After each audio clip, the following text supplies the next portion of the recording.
desperation. You have climbed, you have fought, you have won. But this valley that lies coldly before you cast a shadow you cannot overcome. Just when you thought you had it all together, you knew every verse to get you through. But this time all the sorrow broke more than just your heart, and recited all those verses just won't do. When answers aren't enough, there is Jesus. He is more than just an answer to your prayer, and your heart will find a safe and peaceful refuge. When answers aren't enough, He is there.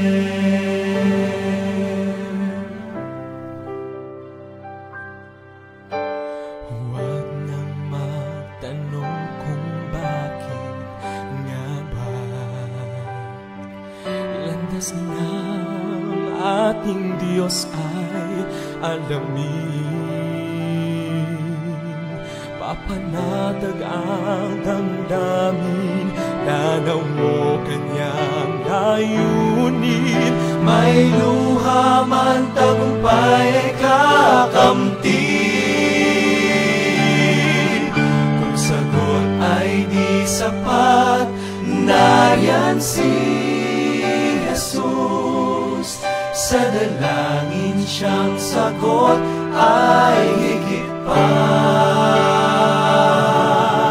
Sa kanya puso'y ligtas at mapayapa. Kung sagot ay di sapat, nariyan siya.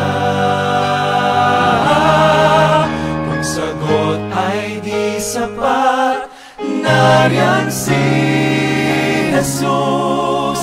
Sa dalangin siyang sagot ay higit pa.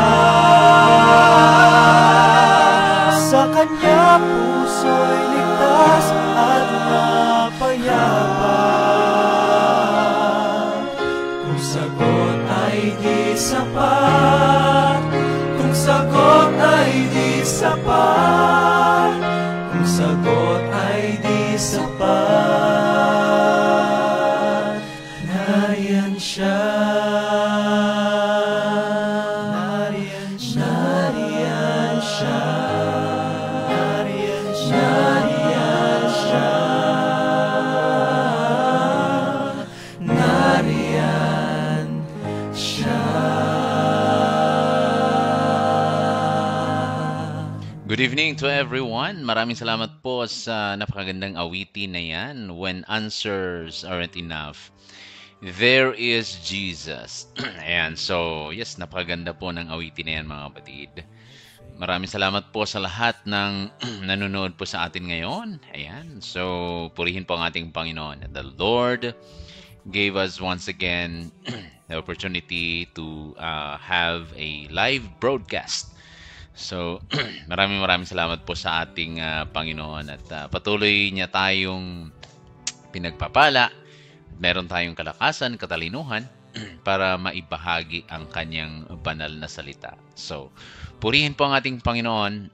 Yan, patuloy niyo po kaming ipanalangin. Patuloy niyo pa panalangin ng GKF, God's Kingdom Family, na magampanan po natin yun pong ipinagkatiwala ng ating Panginoon sa atin, ang pangitain ng vision na ipinagkatiwala ng ating Panginoon sa atin upang maihayag ang kanyang banal na salita. Maihayag ang kanyang ebanghelyo, ang ebanghelyo po ng kaligtasan, the gospel of the kingdom. So,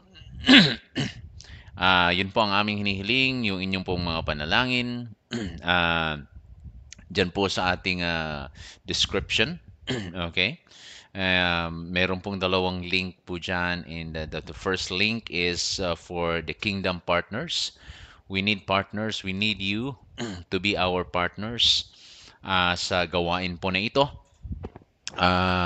Kailangan po namin unang-una ang inyong mga panalangin sapagkat hindi po ito magtatagumpay kung wala po ang inyong mga panalangin. So we need your prayer. We deeply value your intercession. So please pray for us yung patuloy na guidance ng ating Panginoon at saka yung kanyang provision sa gawain po na ito. At bukas na puso ng mga tao upang sila po ay ma-reach natin, maabot natin kalakasan, katalinuhan po ng katalinuhan at kalakasan ko maging sa team na kasama kong nangangasiwa sa programa pong ito, and a fruitful ministry that glorifies Jesus Christ, our King. And also we need your financial support to sustain and grow the work we've been called to. So we are seeking for monthly supporters as well as one-time gifts. So, so every gift po is, no matter the size, helps us to continue this mission, the mission of GKF. Your generosity directly impacts lives for eternity.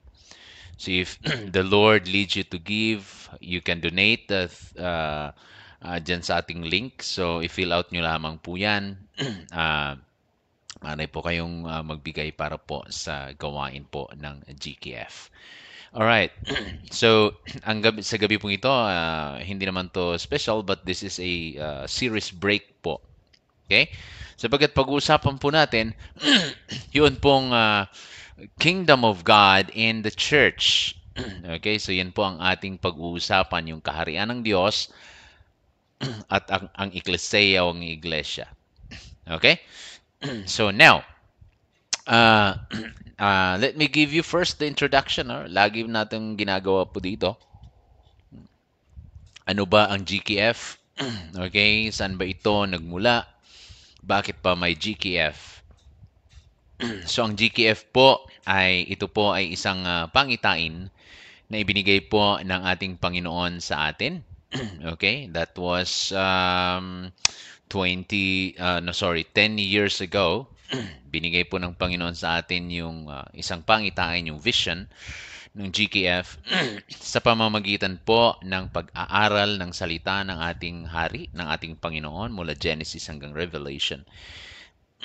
Na-discover po natin, hindi po ito tinuro sa seminary, na-discover po natin na mayroong God has an ultimate purpose why He created man. Noong una, ang alam ko, personally, ay nilikha ng Diyos ang tao para i-worship siya, para sambahin siya. Pero hindi po yon. That's not the ultimate purpose why God created man. Okay, man, why He created man. His ultimate purpose is, we can read it in Genesis chapter 1, Genesis chapter 2, na kung saan ay nilikha ng Diyos ang tao because meron siyang purpose, meron siyang ultimate purpose. First, He created earth, yung mundo po natin, the universe, the earth, lahat create niya, and then He created man. And what's the purpose of God? Why He created this world, the earth na tinitirhan po natin? Ay upang yung kanyang invisible kingdom, His kingdom in heaven, ay magkaroon po ng extension. Ginawa niya ang earth as a visible, okay? In the beginning, in Genesis 1:1, in the beginning, God created the heavens and the earth. Heavens and the earth, that is the visible. Okay? So, create niya ang visible na yan, itong mundo natin, para magkaroon siya ng kanyang territory dito sa mundong ito. At ang mamamahala po niyan ay yung tao na kanyang nilikha. Nilikha niya ayon sa kanyang wangis. So, His presence ay magkaroon ng visible yung kanyang presensya sa pamamagitan ng ginawa niyang tao, si Adan at saka si Eva. But so that's the ultimate purpose of God. Okay? But sad to say na yung tao po ay nahulog sa pagkakasala, nahulog sa kasalanan, and the original purpose of God is punuin ang mundo ng kanyang wangis. Okay? But ang nangyari po, ang mundo ay napuno ng mga taong wicked, makasalanan. But hindi po tumigil ang Diyos. John, sapagkat ipinidala niya ang kanyang bugtong na anak na si Jesucristo, John chapter 3 verse 16, dahil mahal niya po ang tao at nais niyang tuparin yung kanyang original na design, his original design. What's the original design of God? To domain the whole world. And that is also the command of Jesus Christ nung siya po ay nandito sa lupa. Go and make disciples of all the nations. So, because yun yung original design ng Diyos. His ultimate design, ultimate purpose for us. So, ang mga mananampalataya, ang iglesia, ay siyang tutupad doon sa layunin at purpose ng Diyos para sa sangkatauhan.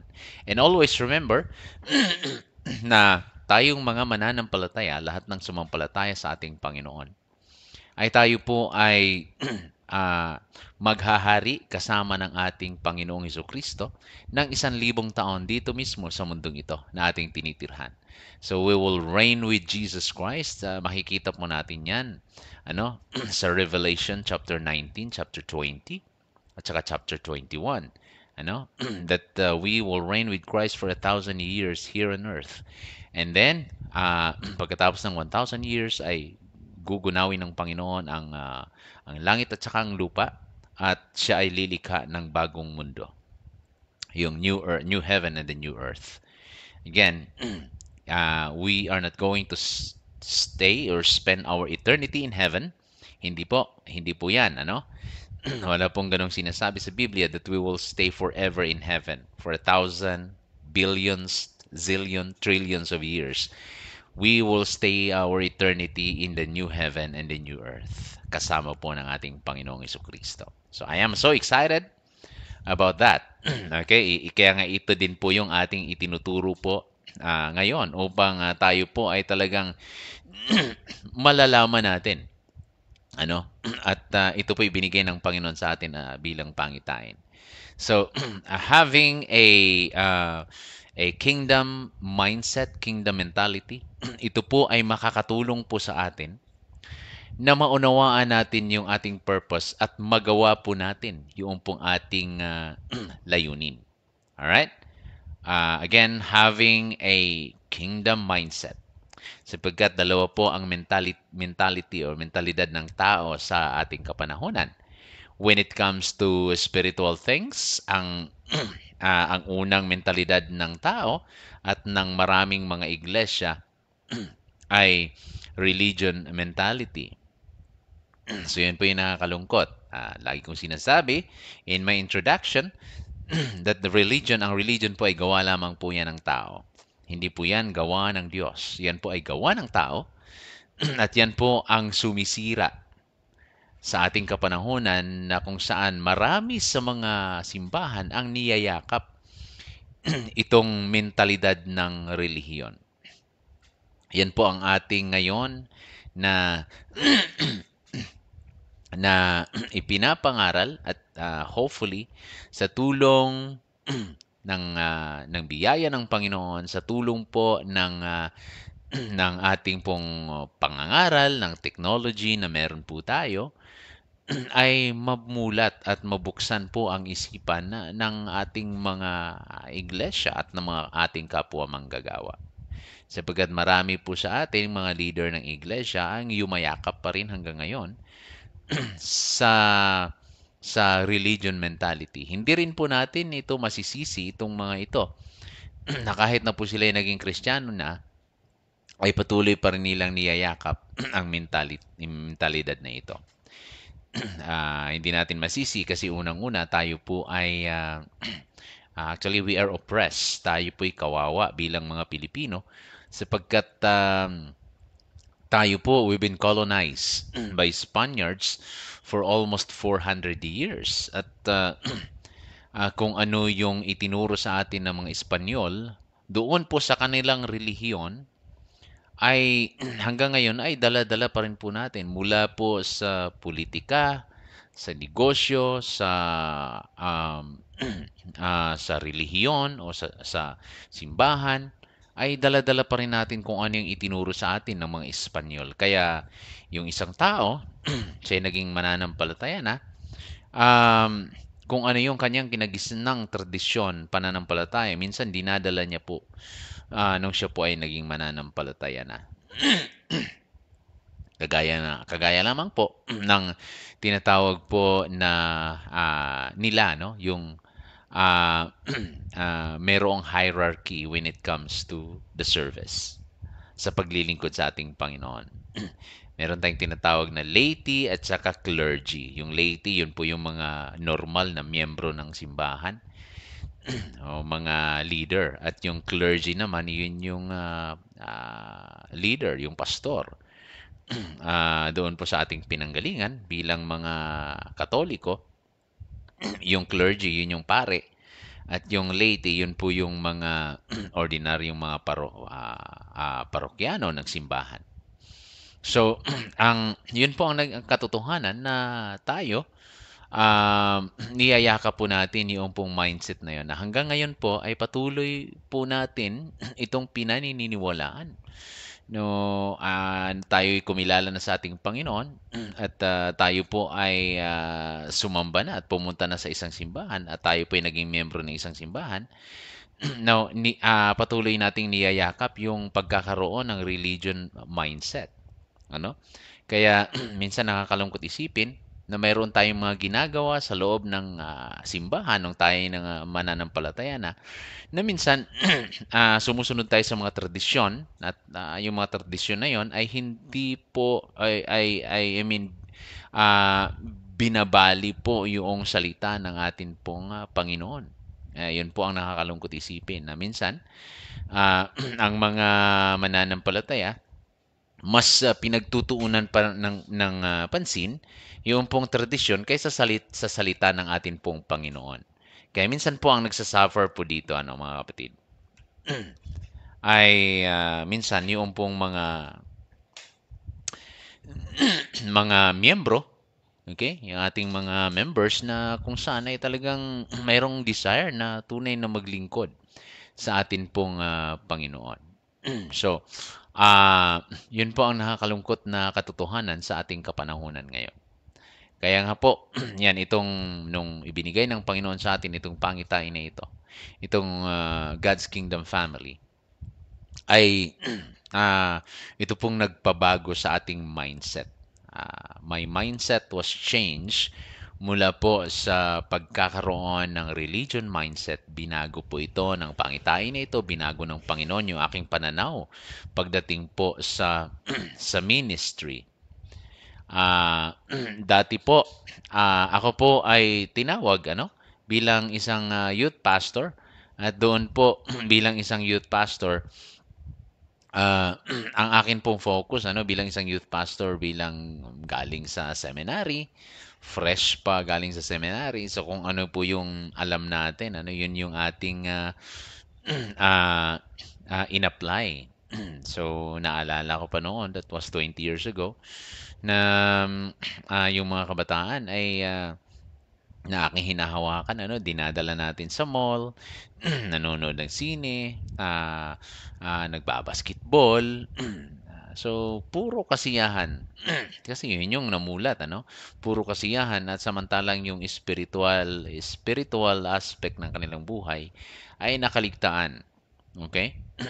Sa religion mentality ay meron pong, puro kasiyahan just to satisfy yung sarili, Hindi talaga sinasatisfy kung ano yung gusto ng hari.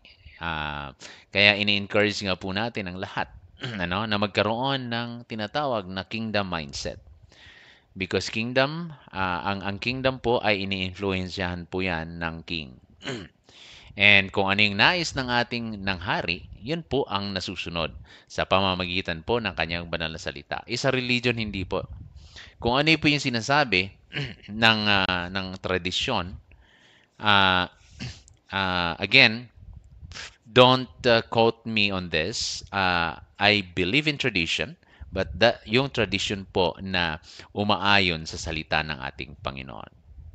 Ang nakakalungkot po sa religion ay may mga tradisyon po na wala na sa salita ng ating Panginoon. Patuloy pa rin po nating ginagawa.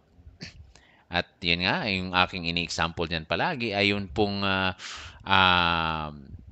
pagpapatakbo ng iglesia. Okay? Pagpapatakbo ng iglesia. So, sa religion po, ang lahat ng gawain ay pinagkakatiwala doon sa clergy na tinatawag. Lahat ng spiritual na bagay, na aspeto ng isang simbahan ay ang gagawa noon ay yung clergy. So, sa evangelical, yung pastor ang gagawa ng lahat ng yan. Okay? Kapag hindi ka pastor, hindi mo dapat gawin yan. Yan po ba ay biblical? Hindi po. Kasi sabi po ng Hebrews, ang sabi ng Hebrews that all of us are high priest. Lahat po ng kumilala, tumanggap sa Panginoon. We are all high priest. Ang ibig sabihin po, hindi lamang yung pastor ang gagawa ng spiritual na mga bagay, kundi pati tayong lahat. Kaya nga po sa religion mentality, lagi kong sinasabi na may mga sintomas po ito. Hindi lumalago yung simbahan, papalit-palit ng manggagawa kasi nai-stress lagi ang manggagawa. At yun po yung mga tradisyon na minsan nakakalungkot isipin na patuloy nang pinanghahawakan ng mga simbahan sa ating kapanahunan. Kahit sila po ay hindi natin sinasabi na mali ang kanilang paniniwala. Tama ang kanilang doktrina, tama ang kanilang paniniwala, tama ang kanilang theology, pero mali ang sistema. So, dito po sa GKF, dito sa God's Kingdom Family, isa lang ang sistema po na ating sinusunod. Yung sistema ng ating Panginoong Hesukristo at hindi po yung sistema po ng tao. Nakakalungkot po dito po sa pagkakaroon ng religion mindset. Ang nakakalungkot po isipin dyan is that yung leadership sa business ay dinadala doon sa loob ng simbahan, doon sa loob ng iglesia. Yan ang nakakalungkot ka. Parang ang iglesia o yung church ay para siyang naging isang business na. Okay? It is a business, but this is a spiritual business. Okay? And always remember that we are partner po tayo ng Diyos sa kanyang business. Alright? But again, this is a spiritual business. This is not a business na kung saan ay makikita natin that yung talino, yung galing, yung sistema ay gawa ng tao. So, dito po sa GKF, dito sa God's Kingdom Family, yung sistema po nating sinusunod ay sistema po mismo ng atin pong Panginoong Hesukristo. Okay? Kaya nakakaasa po tayo na tayo po ay nagsisimula pa lamang, nasa 3 months pa lamang po tayo na nagla-live. And alam ko na dito po sa pangitain na atin pong ibinigay ng Diyos sa atin sa pamamagitan ng kanyang mga salita, alam ko na ito po ay matutupad. Okay?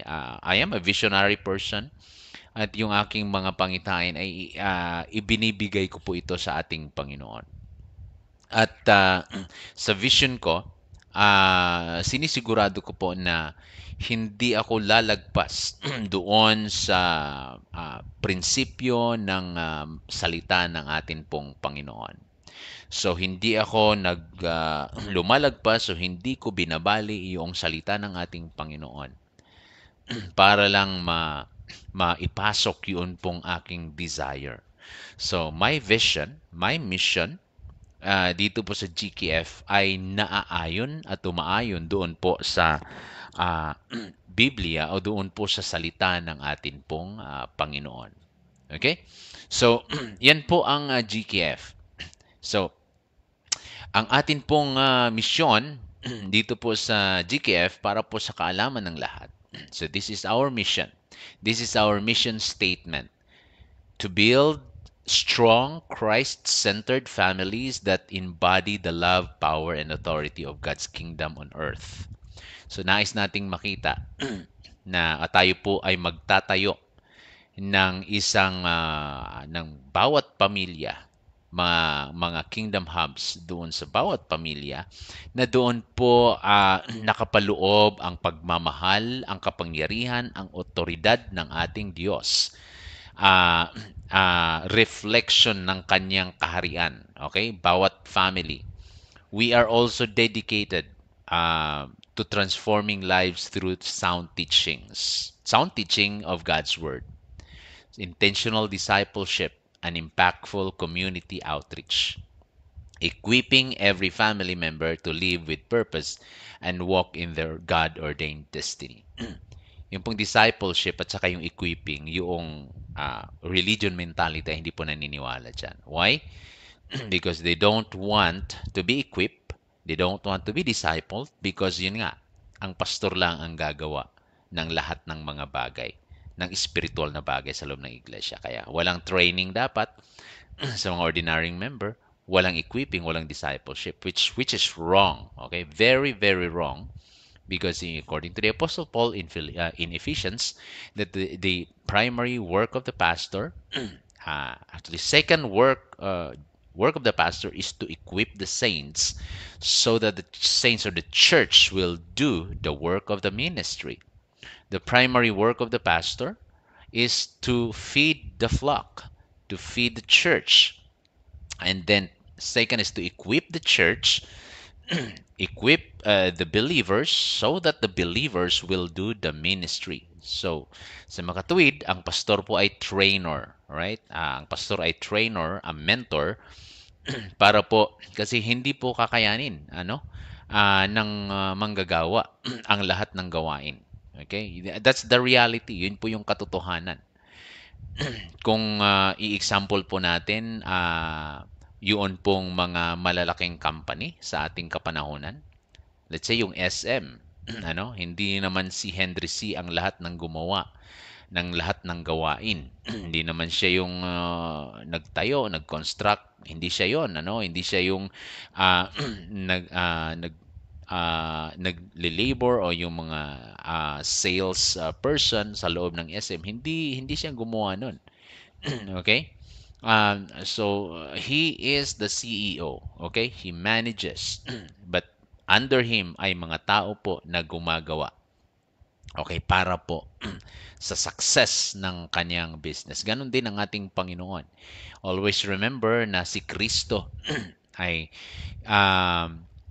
hindi siya alam niya na siya ay aalis, okay? Siya ay babalik sa langit, babalik doon sa Ama.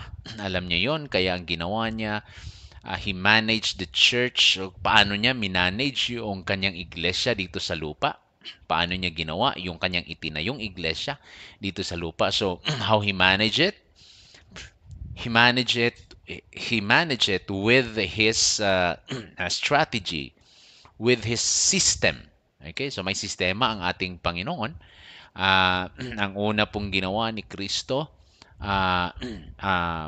para mapatakbo ng maayos ang kanyang iglesia, siya po ay nangaral at pumili ng mga alagad. At doon sa kanyang mga alagad, ay siya po ay pumili pa ng kanyang magiging small group. Okay? And that's the disciple. That's the apostles, the 12 apostles. Ginawa niya silang small group at saka tinuruan niya. At nung ang Panginoon ay namatay, muling nabuhay, he stayed on earth for 40 days at patuloy niyang tinuruan yung kanyang small group, yung yung mga apostol, patuloy niyang tinuruan at saka bago siya bumalik sa langit ay he empowered them and commanded them. Ang utos ng ating Panginoon, Matthew chapter 28, 18 to 20, ay sila ay humayo at gawing alagad ang lahat ng mga bansa. At yung small group na nilikha ng ating Panginoon because Jesus Christ, God is the creator of small group. Always remember na yung lesson natin in nung itong series po natin, that the first small group, the first family, Adam and Eve, they're the small group and God created them. The second small group is the family of Noah, and God ordained that small group. God called Noah and his family na maging small group. And then, nagkaroon ng Tower of Babel. Hindi pumayag ang Diyos kasi hindi matutupad yung kanyang plano. So, he confused the languages. Yun yung lesson natin last night. He confused the languages. At yung magkakaparehan ng mga lingwahe ay nagsama-sama. So, it's a group of people pa rin. Ano? So, again, God, Jesus Christ, God, our God, He is the creator, originator of small group. From the creation pa, from Genesis pa, no? Hanggang sa Book of Acts. So, yung small group ni Jesus Christ, yung kanyang discipleship group ay yung kanyang mga disciples, pagdating sa Book of Acts, sila din po ay gumawa ng kanilang mga small groups. Acts chapter 2, verse 42 hanggang 46, makikita natin that they broke bread house to house. So they're having fellowship, apostles teaching, prayer in house to house. So that's small group, that's Kingdom Hub. And then pagdating kay Apostle Paul, si Apostle Paul ay nagtayo ng iglesia sa mga house to house, sa mga tahanan. The house of Lydia, nakikita natin na nagtayo ang Apostol Pablo. Hindi po sila nagtayo ng building. Okay? Jesus Christ never built a building, a worship hall. Apostle Paul never built a worship hall. Kasi naniniwala tayo, and this is what we believe, this is what the scripture told us, that the church, the ecclesia, ay the called out ones. Yun yung mga tao, tayo yun, yung mga niligtas. At niligtas po ng ating Diyos. So tayo po yun, hindi po building yung iglesia, yung church, the ecclesia is not the building. But the building are the people. So, sa small group, magagawa po kung anong ginagawa natin sa building, magagawa po yun ng small group ng Kingdom Hubs. Pwede ba tayong mag-offering doon sa building? Pwede. Pwede ba tayong kumanta doon? Pwede ba tayong mag-offering doon sa house church, doon sa Kingdom Hubs, doon sa small group? Pwede. Pwede ba tayong mag-worship service doon? Pwede. Pwede ba tayong makinig mensahe doon? Pwede po. Ayan. Pwede ba tayong magkaroon ng fellowship doon? Pwede. Kung anong ginagawa doon sa building, kayang gawin po dito sa Kingdom Hubs o sa mga small groups. And small groups are biblical because, again, it was designed by God Himself. God is the creator and the originator of the small group. Now, our vision. The vision of GKF is to witness families restored. Yung mga pamilyang magulo ay marirestore sila. Ma-strengthen, mapapalakas at maging united sa ilalim po ng ating hari na si Jesucristo. We will raise a generation that thrives on kingdom values and boldly carries the gospel of the kingdom to every nation. Yun yung vision ng GKF. Nadadalhin po natin ang ang gospel of the kingdom to every nation. Hindi lamang dito po sa Pilipinas, kundi hindi lamang sa Luzon, dito sa Cainta. By the way, the main office or yung main hub of GKF is in Cainta, Rizal. Alright? So hindi lamang dito sa Cainta, sa Cavite, sa Laguna, sa Metro Manila, sa Visayas, sa Mindanao, hindi lamang po yung doon, kundi sa buong mundo na kayang abutin po ng broadcast hanggat may internet. Okay? Tayo po ay we will build and create kingdom hubs to every houses. And we are committed. Ito po ang blessing ng technology because kahit wala yung presensya, the presence of Pastor Randolph doon sa Amerika, ay yung aral, yung teaching po ng Panginoong Yesus ay makakaabot doon. So, kaya nga po, binabago po natin yung mindset when it comes to spreading the gospel, spreading the good news. We change it. We embrace the kingdom mindset. Ito na yun kingdom mindset. Ang kingdom mindset is talagang every nation. Hindi lamang sa apat na sulok ng building, apat na sulok ng mga simbahan po natin. But GKF, we change the mindset when it comes to spreading the gospel. We use technology. And Pastor Randolph is really committed to train leaders inside our homes, inside the house. So maraming salamat po muli sa lahat ng mga nanonood. Okay? Those who are watching right now, maraming salamat. You can comment. Okay? You can comment. Pwede po kayo magkaroon ng comment dyan. Magsulat kayo ng comment dito sa atin pong pinag-uusapan ngayon. Alright? So, ayan. Pastor Sunny, thank you so much. Yes, nagte-tent making po tayo ngayon, Pastor Sunny. So, alright. So, tayo po yung magpatuloy. So, again, yan po ang ating vision na ma-reach ang buong mundo. Kasi mga kapatid, malapit na pong bumalik ang ating Panginoon. Okay? At malapit na siyang bumalik, ngunit marami po pong hindi pa nakakilala sa ating Panginoon. Lalong-lalo na yung mga kamag-anak po natin. Yung mga kapamilya po natin. Minsan, ang religion mindset, napakasipag sa ibang tao. Pero nakakalimutan at nakakaligtaan yung pamilya. But dito sa GKF, inuuna po muna natin yung family. That is our Jerusalem. Acts chapter 1 verse 8, you will be my witnesses in Jerusalem, in Judea, Samaria, and to the uttermost part of the world or the earth. So, your Jerusalem is your family. Before we go there, kaya nga po, ang Kingdom Hubs ay magsisimula talaga sa family. And GKF is committed to train the leader of the household, the leader of the family, para siya ang magli-lead at para makakilala ang kanyang buong sambahayan.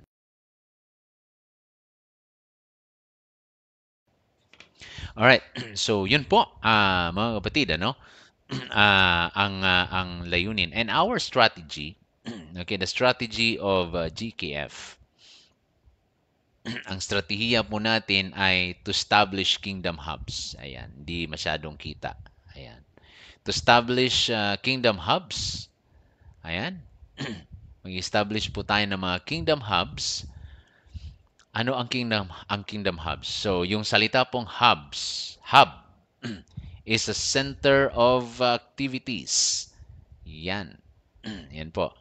That word, hub, that is, ang ibig sabihin po niyan is center of activities. So the center of activities is not the four corners of the building, of the worship hall. No, the center of the kingdom activities ay yun pong tahanan.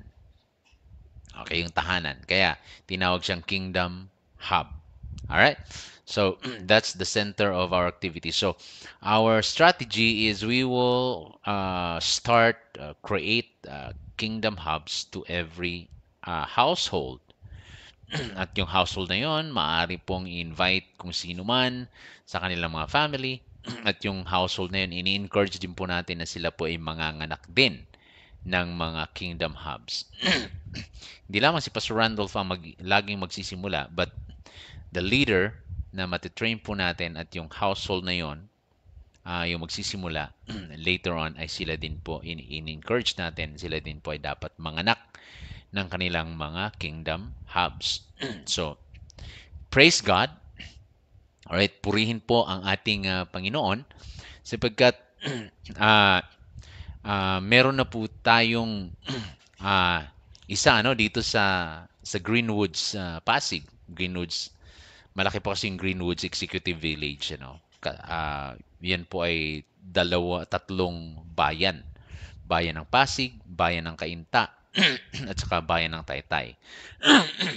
So, sa loob po ng Greenwoods ay masisimula na po tomorrow, bukas po. Masisimula na po ang Kingdom Hub sa tahanan po ni Brother Nary and Sister Jean. Ayan. Sister Jenny. So, masisimula na po yan bukas po ng alas 3. Magsisimula po ang Kingdom Hubs po doon. And then also, I thank God because yung pong mga kaklase ni Sophie and we are aiming the La Consolacion College na tayo po ay makapagtayo ng mga Kingdom Hubs ng campus ministry dyan po sa La Consolacion College and even sa mga Pasig National High School. Marami po dito sa Cainta. Marami pong mga national high schools dito and we are gonna be focusing hindi lamang sa tahanan but we are gonna be focusing on the youth, sa mga kabataan. Kasi sila po yung mga may malalakas pa. So, nakarang Saturday, we have our retreat. It was actually birthday ni Sophie. We celebrate the birthday of my daughter. At the same time, we invite yung kanyang mga kaklase. And pumunta kami doon sa Tanay, doon sa Daraitan, Tanay, Rizal. At nagkaroon kami ng retreat. Nagkaroon kami ng pag-uusap patungkol po sa Ebanghelyo, sa kaharian ng ating Panginoon. So, ito po ay for 3 months of existing ay ang ating gawain po. Itong God's Kingdom Family ay patuloy na pinagpapala ng atin pong Panginoon. Okay? So, ayun po mga kapatid at maraming salamat pong muli sa lahat po ng sumusubaybay sa ating pong programa. Ito pong ating programa, ito po ang pinagtutuunan po natin ng pansin sapagkat ito po ang parang ating vehicle para ma-preach po natin yung gospel of the kingdom. Alright? So, kaya po, need po talaga namin ang inyong support, Kingdom Partners. Soon po, ako po ay kakausap po personally ng mga tao na maaring tumulong sa atin, maaring maging partner natin sa Kingdom ministry po na ito, sa GKF. Upang sa ganun ay mas lalo pa nating mapapalawak yung pong gawain ng atin pong Panginoon. Kaya alam ko na may gagamitin ng ating Diyos, gagamitin ng ating Panginoon para po yung gawain po na ito ay talagang magsasucceed. So alam ko naman that the work of the Lord will succeed dahil ito po ang kanyang kalooban. Alright? So, muli, maraming salamat po. This is just a simple live. Hindi po ito yung ating teaching. This is a simple live for us to be reminded about why GKF exists. Okay? Bakit tayo umiiral dito po sa Facebook. And by the way, after po nito, ina-upload din po natin ito sa YouTube. Ayan. So, yung aking pong YouTube account dati na Kuya Bokal, pinalitan po natin ng pangalan ng God's Kingdom Family. So, itong mga live ko just to give you an announcement, ay nagsabi po si Meta sa atin na buburahin niya po this coming Sunday yung mga live ko na 30 days na. So, mabubura po siya. Pero huwag kayong mag-alala because meron po tayong kopya sa YouTube. Just type nyo lang po yung God's Kingdom Family or Kuya Bokal. Lalabas na po doon yung ating mga teaching, yung ating mga itinuturo. Okay? And yan. Okay, so maraming salamat po sa lahat ng nanonood at makakapanood pa po ng atin pong gawain po na ito, live broadcast. So please help us pray. Ang atin pong pinagpipray ngayon ay magkakaroon po tayo ng Ambassador of the Kingdom sa Visayas, Ambassador of the Kingdom sa Mindanao, para po sila po ang tutulong sa atin. Alright? Para ma-spread po natin yung gospel sa bawat tahanan. Okay? So, ayan, maraming salamat po. Ano? Binabati ko yung aking mga kaibigan, si Pastor Riniel, yung ating Kingdom Hub sa Cavite. Binabati ko si Brother Michael. Ano, siya po ang nangasiwa dyan. Brother Michael, thank you so much. And soon, magkakaroon tayo ng baptism. Dyan po sa Cavite. Yan. So, meron din po tayong mga lessons dito. Meron tayong mga lessons na sinusunod po dito. Meron tayong 3 libro, yung basic book, and train book, and then lead. So, and then we have also another book, yung tinatawag natin na Alagad. So, yun yung isang libro na tinatapos po natin ngayon para mailabas din po natin yan. So, if you're going to subscribe to this teaching and strategy, message mo ako and I can provide you with all the manuals and teachings na meron po tayo. Again, umiiral po ang GKF para sakupin ang buong mundo ng ebanghelyo ng kaharian ng ating Panginoong Jesucristo, ng ating Diyos. Alright? So muli, maraming salamat po sa ating lahat at nais ko pong manalangin. Let us all pray. Our Heavenly Father, Lord, maraming salamat po, Panginoon. Salamat po sa inyong salita. Salamat po sa gabing ito na kami po ay nagkaroon ng opportunity para po maihayag ang reason bakit merong GKF.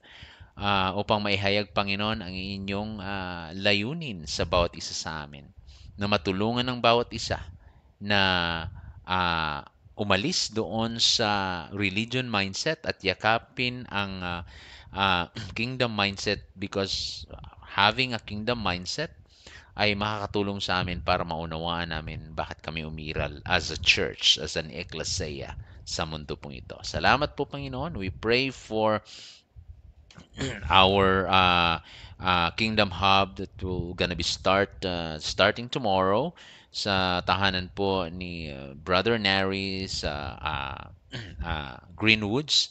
I pray, Father, na i-bless niyo po ito. And we pray also, Father, dun sa mga tao na gusto maging partner ng inyong kingdom, our kingdom partners. Hipuin niyo po ang kanilang mga puso, Panginoon, at i-bless niyo po sila. Maraming salamat, Panginoon, sa inyo po lahat ng papuri at luwalhati sa pangalan ni Jesus. Amen and amen. Binabati ko din in advance ang aking wife. She's gonna be celebrating her birthday tomorrow. So, ayan, happy birthday sa aking mahal na asawa. God bless us all po. Ako po'y pansamantalang magpapaalam sa inyong lahat. Muli, ito po si Pastor Randolph, ang ambassador ng kingdom ng atin pong Panginoon. Naglilingkod po ng may katapatan sa ating Panginoon, naglilingkod po at nagbibigay ng papuri at luwalhati sa ating pong Panginoon. Maraming salamat sa Diyos, ang lahat po ng papuri kay Kristo na ating pong Hari. God bless us all.